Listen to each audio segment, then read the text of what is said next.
Hello everyone, my name is Josef and I am Mr. Musette. If you are new to my channel, I am a freelancer illustrator from Romania and in my free time I create art and illustration related videos here on YouTube. If you enjoy my art, feel free to subscribe and click the notification to be notified every time I upload a new video, and also check out my other videos on my channel.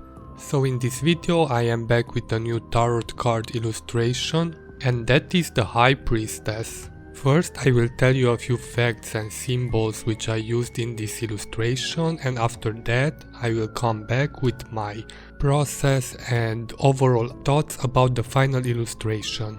The High Priestess, or the Popesse, showing the woman wearing a Papal Tiara. The character from the card often is linked to the legendary Pope Joan, who, according to the legend, disguised as a man, was elected to the papacy and was only supposedly discovered to be a woman when she gave birth. The High Priestess, sitting between the pillars of Boaz and Jachin, which has a particular meaning to Freemasonry. She is also dressed with a blue mantle and the moon is at her feet. The large cross on her breast represents the balance between the four elements: fire, water, earth and air. The palm leaves symbolize the male and the pomegranates the female. She has in her lap the book which represents the knowledge. This card also represents silence, tenacity, mystery, wisdom, science.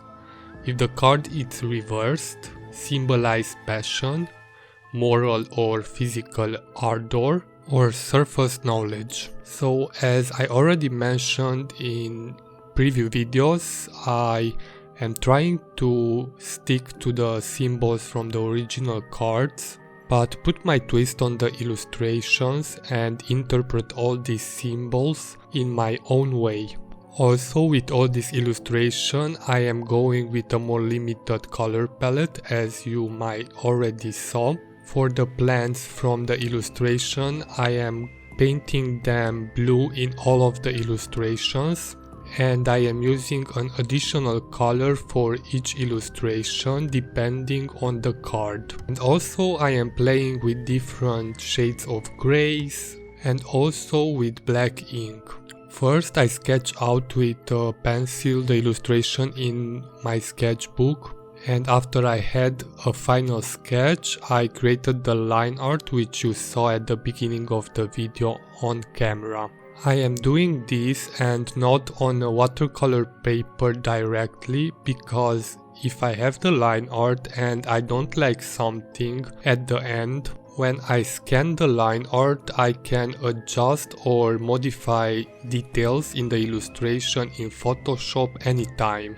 And when I have the adjustments digitally, I print out the illustration, I mean the line art, and I transfer it using a light pad on a good quality watercolor paper. The transferring part I don't include in my videos because it will be boring to see twice creating the line art. So after I have the final line art on a good quality watercolor paper, I also play in the sketchbook with water-based markers on the illustration to plan out the colors, which parts would be only black and which parts I will leave them white or grey. When I have everything planned out, I start to paint the illustration with watercolors. So far for this series I used only the Kuretake Gansai Tambi paints, which I really love how they work and perform.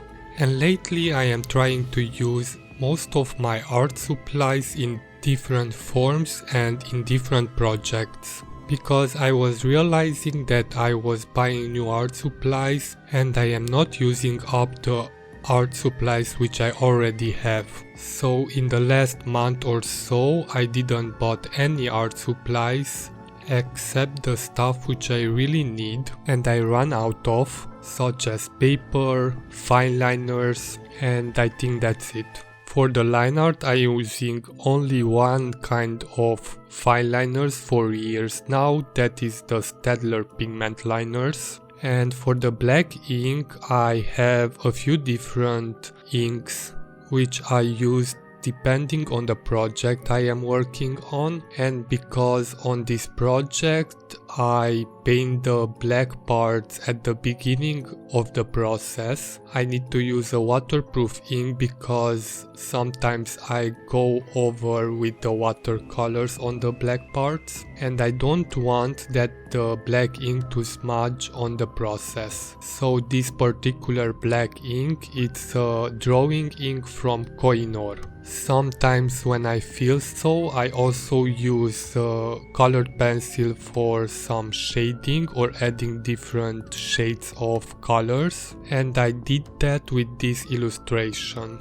And the color pencils which I used for the art which I want to sell are the Faber-Castell Polychromos colored pencils. For the white dots I used a Posca white paint pen, and the paper which you can see in this video, it's an Archie's 100% cotton 300 GSM watercolor paper.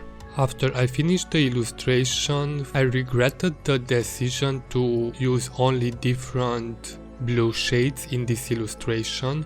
I thought that it's too monochromatic, but now that some time passed, starts to grow on me this illustration too. Hope you enjoyed this video and thank you for watching, and for the next time be sure to be subscribed to my channel, and you can also follow me on my social media which are linked in the description of the video.